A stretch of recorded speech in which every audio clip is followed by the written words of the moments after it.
Rajgir holds immense religious significance for Hindus, Buddhists and Jains. The 20th Tirthankara Muniswarata temple in the Jain temple complex is ancient.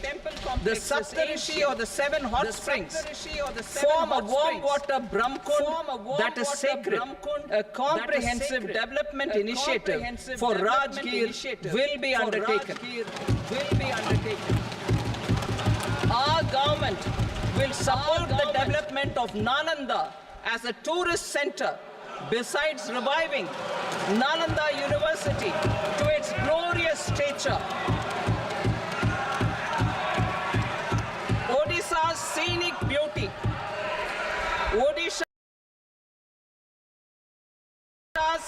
beauty, temples, monuments, craftsmanship, wildlife sanctuaries, natural landscapes, and pristine beaches make it an ultimate tourism destination. Our government will provide assistance for their development to Odisha as well. Priority 8, innovation, research and development. We will operationalize the Anusandhan National Research Fund for basic research and prototype development. Further, we will set up a mechanism for spurring private sector-driven research and innovation at commercial scale with a financing pool of 1 lakh crore rupees in line with the announcement in the interim budget. Space economy. With our continued emphasis on expanding the space economy by 5 times in the next 10 years, a venture capital fund of 1,000 crore rupees will be set up. Priority 9, next generation reforms. Economic policy framework. We will formulate an economic policy framework to delineate the overarching approach to economic development and set the scope of the next generation of reforms for facilitating employment opportunities and sustaining high growth. Our government will initiate and incentivize reforms for 1. Improving productivity of factors of production, and 2. Facilitating markets and sectors to become more efficient. These reforms will cover all factors of production, namely land, labor, capital, and entrepreneurship, and technology as an enabler of improving total factor productivity and bridging inequality.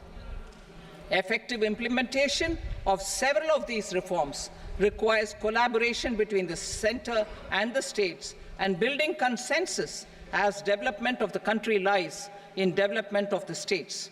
For promoting competitive federalism and incentivizing states for faster implementation of reforms, I propose to earmark a significant part of the 50-year interest-free loan.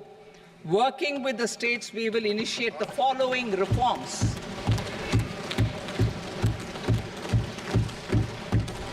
Land-related reforms and actions, both in the rural and urban areas, will cover land administration, will cover 1. Land administration, planning and management, and 2.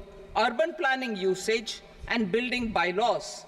These will be incentivized for completion within the next 3 years through appropriate fiscal support. Rural land-related actions. Rural land-related actions will include 1.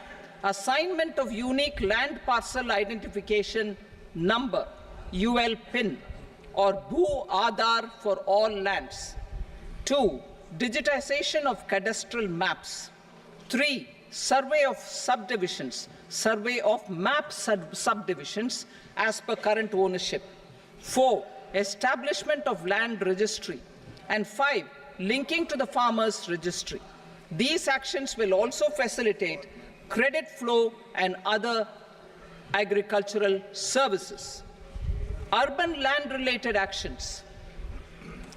Land records in urban areas will be digitized with GIS mapping. An IT-based system for property record administration, updating, and tax administration will be established. These will also facilitate improving the financial position of urban local bodies. Labor-related reforms, services to labor. Our government will facilitate the provision of a wide array of services to labor, including those for employment and skilling. A comprehensive integration of e-Shram portal with other portals will facilitate such one-stop solution. Open architecture databases for the rapidly changing labor market, skill requirements, and available job roles, and a mechanism to connect job aspirants with potential employers and skill providers will be covered in these services. Shram Suvidha and Samadhan portal. Shram Suvidha and Samadhan portal will be revamped to enhance ease of compliance for industry and trade. Capital and entrepreneurship related reforms, financial sector vision and strategy. For meeting financing needs of the economy, our government will bring out a financial sector vision and strategy document to prepare the sector in terms of size, capacity, and skills. This will set the agenda for the next 5 years and guide the work of the government, regulators, financial institutions, and market participants. Taxonomy for climate finance. We will develop taxonomy for climate finance for enhancing the availability of capital for climate adaptation and mitigation. This will support achievement of the country's climate commitments and green transition. Variable capital company structure. We will seek the required legislative approval for providing an efficient and flexible mode for financing leasing of aircrafts and ships and pooled funds of private equity through a variable company structure. Foreign direct investments and overseas investment. The rules and regulations for foreign direct investment and overseas investments will be simplified to 1. Facilitate foreign direct investments, 2. Nudge prioritization, and 3. Promote opportunities for using Indian rupee as a currency for overseas investment.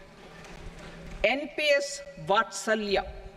NPS Vatsalya, a plan for contribution by parents and guardians for minors, will be started. On attaining the age of majority, the plan can be converted seamlessly into a normal NPS account. Use of technology. We have successfully used technology for improving productivity and bridging inequality in our economy during the past 10 years. Public investment in digital infrastructure and innovations by the private sector have helped in improving access of all citizens, particularly the common people, to market resources, education, health and services. We will step up adoption of technology towards digitalization of the economy. Ease of doing business. For enhancing ease of doing business, we are already working on the Jan Vishwas Bill 2.0. Further, states will be incentivized for implementation of the business reforms, action plans, and digitalization. Data and statistics. For improving data governance, collection, processing and management of data and statistics, different sectoral databases, including those established under the Digital India Mission, will be utilized with active use of technology tools. New pension scheme. The committee to review the NPS has made considerable progress in its work. I'm happy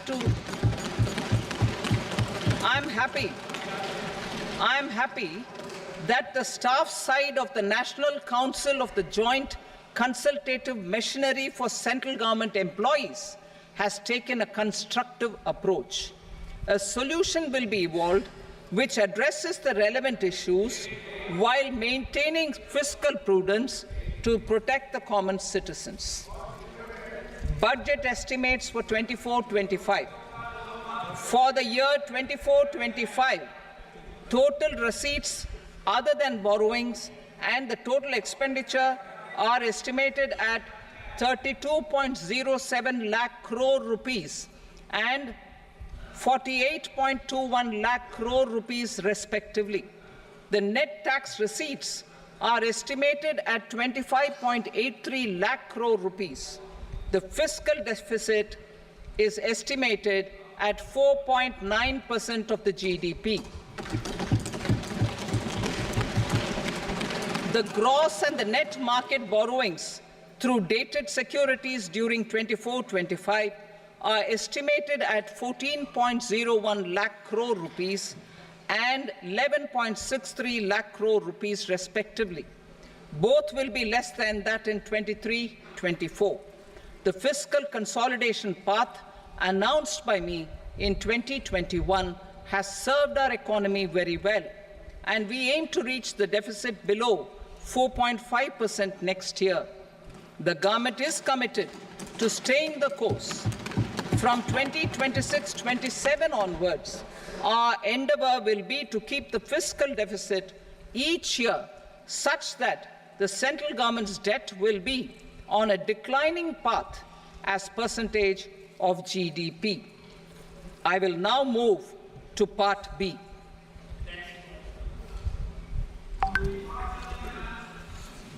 Indirect taxes. Sir, I start with GST. It has decreased tax incidence on the common man, reduced compliance burden and logistics cost for trade and industry, and enhanced revenues of the central and the state governments. It is a success of vast proportions. To multiply the benefits of GST, we will strive to further simplify and rationalize the tax structure and endeavor to expand it to the remaining sectors. My proposals for customs duties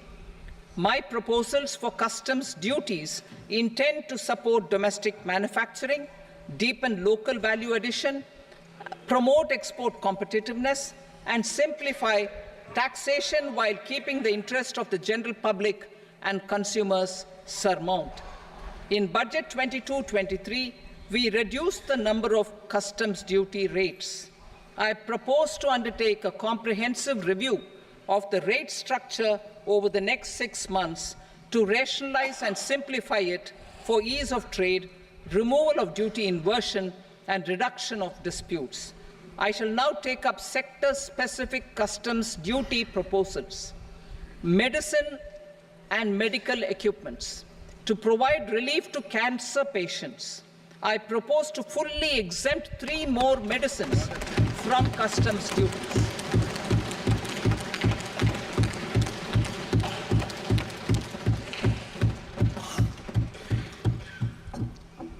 I also propose changes in the BCD on X-ray tubes and flat panel detectors for use in medical X-ray machines under the phased manufacturing program so as to synchronize them with the domestic capacity addition. Mobile phone and related parts. With a 3-fold increase in domestic production and almost a 100-fold jump in exports of mobile phones over the last 6 years, the Indian mobile industry has matured.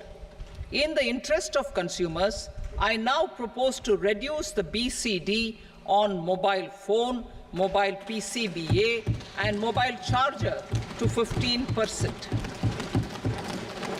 Critical minerals. Minerals such as lithium, copper, cobalt, and rare earth elements are critical for sectors like nuclear energy, renewable energy, space, defense, telecommunications, and high-tech electronics. I propose to fully exempt customs duties on 25 critical minerals and reduce BCD on 2 of them. This will provide a major fillip to the processing and refining of such minerals and help secure their availability for these strategic and important sectors. Solar energy. Energy transition is critical in the fight against climate change. To support energy transition, I propose to expand the list of exempted capital goods for use in the manufacture of solar cells and panels in the country. Further, in view of sufficient domestic manufacturing capacity of solar gas, glass and tinned copper interconnect, I propose not to extend the exemption of custom duties provided to them. Marine products. India's seafood exports in the last financial year touched an all-time high of more than 60,000 crores of rupees. Frozen shrimp accounted for about 2/3 of these exports. To enhance their competitiveness, I propose to reduce BCD on certain broodstock, polychaete worms, shrimp, and fish feed to 5%. I also propose to exempt customs duty on various inputs for manufacture of shrimp and fish feed. Leather and textile. Similarly, to enhance the competitiveness of exports in the leather and textile sectors, I propose to reduce BCD on real down-filling material from duck or goose. I am also making additions to the list of exempted goods for manufacture of leather and textile garments, footwear, and other leather articles for export.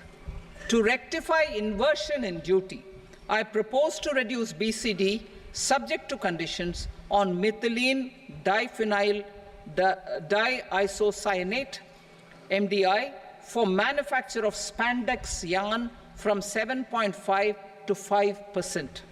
Furthermore, the export duty structure on raw hides, skin, and leather is proposed to be simplified and rationalized. Precious metals.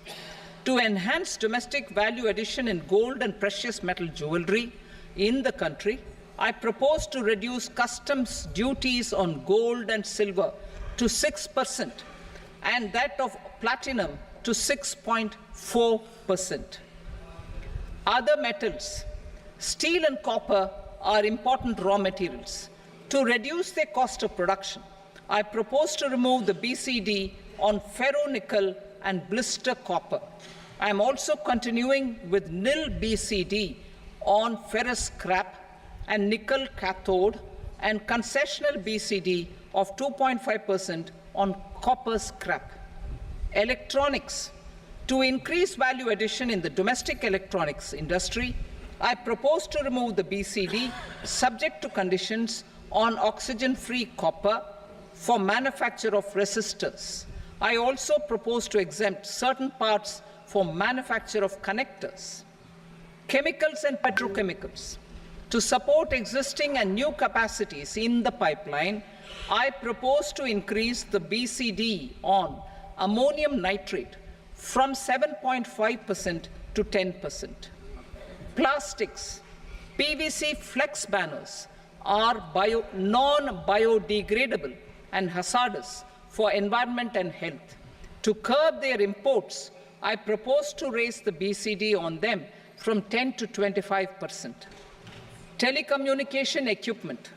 To incentivize domestic manufacturing, I propose to increase the BCD from 10 to 15% on PCBA of specified telecom equipment. Trade facilitation. To promote domestic aviation and boat and ship MRO, I propose to extend the period for export of goods imported for repairs from 6 months to 1 year. I'll read that again. To promote domestic aviation and boat and ship maintenance, repair and operations, I propose to extend the period for export of goods imported for repairs from 6 months to 1 year. In the same vein, I propose to extend the time limit for re-import of goods for repairs under warranty from 3 to 5 years. I now move to direct taxes. We will continue our efforts to simplify taxes, improve taxpayer services, provide tax certainty, and reduce litigation while enhancing revenues for funding the development and welfare schemes of the government. It has been our endeavor to simplify taxation. We have taken a number of measures in the last few years, including introduction of simplified tax regimes without exemptions and deductions for corporate tax and for personal income tax. This has been appreciated by taxpayers. 58% of corporate tax came from the simplified tax regime in the financial year 22-23. Similarly, as per data available till now, for the last fiscal, more than 2/3 have availed the new personal income tax regime. Comprehensive review of the Income Tax Act. I am now announcing a comprehensive review of the Income Tax Act 1961. The purpose is to make the Act concise, lucid, easy to read and understand. This will reduce disputes and litigation, thereby providing tax certainty to the taxpayers. I will also bring down the demand embroiled in litigation. It is proposed to be completed in 6 months. A beginning is being made in the Finance Bill by simplifying the tax regime for charities, tedious rate structures, provisions of reassessment and such provisions, and capital gains taxation. Simplification for charities and tedious. Two tax exemption regimes. The two tax exemption regimes for charities are proposed to be merged into one. The 5% tedious rate on many payments is being merged into the 2% tedious rate, and the 20% tedious rate on repurchase of units by mutual funds or UTI is being withdrawn. Tedious rate on e-commerce operators is proposed to be reduced from 1 to 0.1%. Moreover, credit of TCS is proposed to be given in the TDS to be deducted on salary. Further, I propose to decriminalize delay for payment of TDS up to the due date of filing statement for the same. I also plan to provide a standard operating procedure for TDS defaults and simplify and rationalize the compounding guidelines for such defaults. Simplification of reassessment. I propose to thoroughly simplify the provisions for reopening and reassessment. An assessment hereinafter can be reopened beyond 3 years from the end of the assessment year only if the escaped income is 50 lakh rupees or more, up to a maximum period of 5 years from the end of the assessment year. Even in such cases, a time limit of 6 years before the year of the search, as against the existing time limit of 10 years, is being proposed. This will reduce tax uncertainty and disputes. Simplification and rationalization of capital gains. Capital gains taxation is also proposed to be hugely simplified. Short-term gains on certain financial assets shall henceforth attract a tax rate of 20%, while that on all other financial assets and all non-financial assets shall continue to attract the applicable tax rate. Long-term gains on all financial and non-financial assets, on the other hand, will attract a tax rate of 12.5%. For the benefit of the lower and the middle income classes, I propose to increase the limit of exemption of capital gains on certain financial assets to 1.25 lakh rupees per year. Listed financial assets held for more than a year will be classified as long-term, while unlisted financial assets and all non-financial assets will have to be held for at least 2 years to be classified as long-term. Unlisted bonds and debentures, debt mutual funds, and market-linked debentures, irrespective of holding period, however, will attract tax on capital gains at applicable rates. Taxpayer services. All the major taxpayer services under GST and most services under customs and income tax have been digitalized. All remaining services of customs and income tax, including rectification and order giving effect to appellate orders, shall be digitalized and made paperless over the next 2 years. Litigation and appeals. While our concerted efforts to reduce pendency of appeals at various appellate fora are beginning to show good results, it will continue to engage our highest attention. To dispose of the backlog of first appeals, I plan to deploy more officers to hear and decide such appeals, especially those with large tax effect. For resolution of certain income tax disputes pending an appeal, I am also proposing Vivad Se Vishwas Scheme 2024. Further, I propose to increase monetary limits for filing appeals related to direct taxes, excise, and service tax in the tax tribunals, high courts, and Supreme Court to 60 lakh rupees, 2 crore rupees, and 5 crore respectively, with a view to reduce litigation and provide certainty in international taxation. We will expand the scope of safe harbor rules and make them more attractive. We will also streamline the transfer pricing assessment procedure. Employment and investment. I have a few proposals to promote investment and foster employment. First of all, to bolster the Indian startup ecosystem, boost the entrepreneurial spirit, and to support innovation, I propose to abolish the so-called angel tax for all classes of investors. Second, there is tremendous potential for cruise tourism in India. To give a fillip to this employment-generating industry, I am proposing a simpler tax regime for foreign shipping companies operating domestic cruises in the country. Third, India is a world leader in the diamond cutting and polishing industry, which employs a large number of skilled workers. To further promote the development of this sector, we would provide for safe harbor rates for foreign mining companies selling raw diamonds in the country.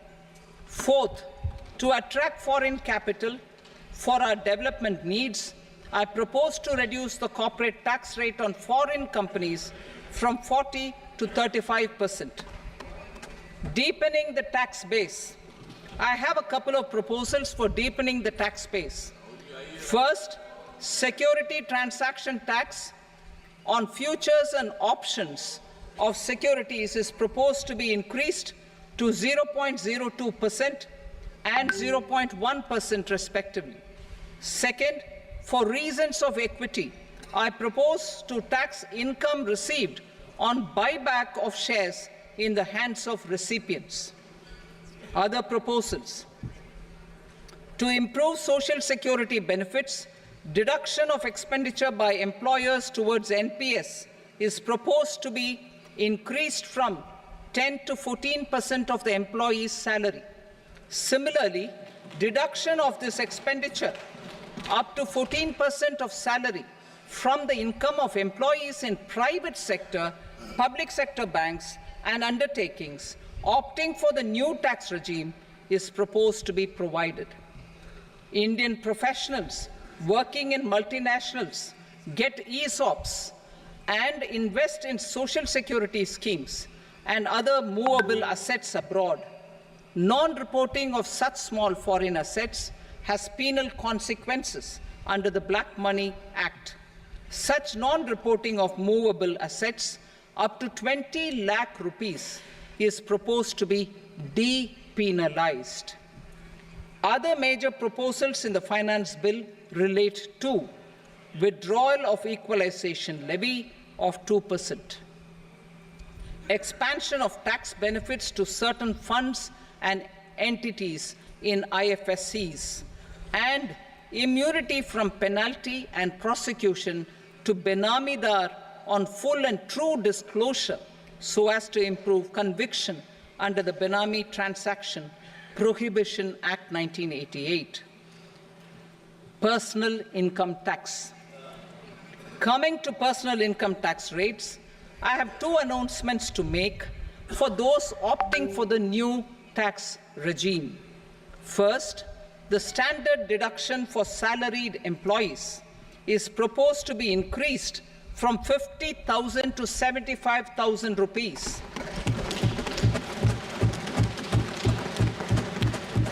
Similarly, deduction on family pension for pensioners is proposed to be enhanced from 15,000 to 25,000 rupees. This will provide relief to about 4 crore salaried individuals and pensioners.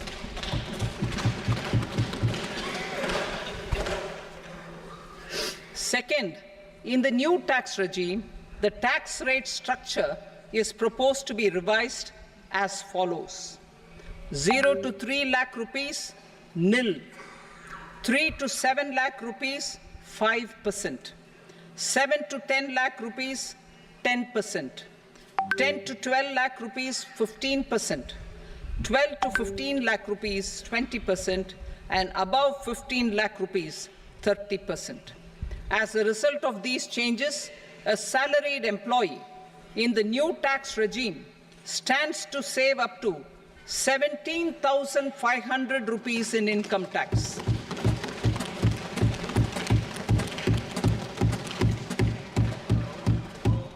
Apart from these, I am also making some other changes as given in the annexure. As a result of these proposals, revenue of about 37,000 crore, that is 29,000 crore in direct taxes and 8,000 crore in indirect taxes, will be foregone, while revenue of about 30,000 crore rupees will be additionally mobilized. Thus, the total revenue foregone is about 7,000 crores annually. Mr. Speaker, sir, with this, I commend the budget to this august House. Jai Hind.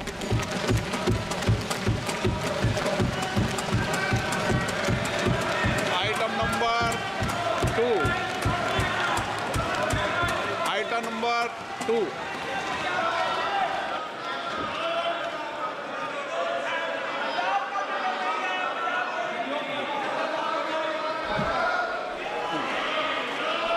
Sir, with your permission, I rise to lay on the table the following statements under Section 3 of the Fiscal Responsibility and Budget Management, FRBM Act 2003, Medium-Term Fiscal Policy cum Fiscal Policy Strategy Statement, and Macroeconomic Framework Statement.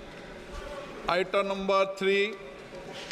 Sir, with your permission, I rise to move for leave to introduce the Finance Number 2 Bill 2024. प्रश्न ये कि विधेयक को पूरा स्थापित करने की अनुमति प्रदान की जाए। जो सदस्य इसके पक्ष में हाँ कहें, जो सदस्य विरोध में ना कहें। मेरे विचार में निर्णय हाँ वालों के पक्ष में अनुमति प्रदान की जाती है। माननीय मंत्री जी, अब विधेयक पूरा स्थापित करें। Sir, I introduce the bill. Item number 4. The Union Territory of Jammu and Kashmir budget. Sir, I rise to present a statement, Hindi and English versions, of the estimated receipts and expenditure of the Union Territory of Jammu Kashmir for the year 24-25. सभा की कार्रवाई कल बुधवार दिनांक 24 जुलाई 2024 को प्राप्त 11 बजे तक के लिए स्थगित की जाती है।